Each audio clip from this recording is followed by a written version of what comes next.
तुम्हाला माहित आहे सीतेचे अपहरण होण्यामागचं कारण सीता स्वतः आहे. माणसाला आयुष्यात कशाचं वेड लागेल सांगता येत नाही. त्यातलंच हे एक पुस्तक माझ्या आयुष्यातलं पहिलं पुस्तक, रावण राजा राक्षसांचं. या पुस्तकानं माझी तहान, भूक, झोप नष्ट केली. मला फक्त शाळेचं पुस्तक माहित होतं, पण रावण राजा राक्षसांचा हे पुस्तक इतकं सुंदर असेल असा मी विचार केला नव्हता. सकाळी उठली आणि पुस्तक शोधू लागली.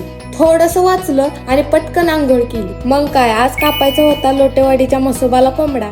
आणि काकाला म्हणलं गाडी मीच चालवणार. काका म्हणलं चालव. मी बसले ड्रायव्हिंग सीटवर आणि गाडी नेली थेट लोटेवाडीला.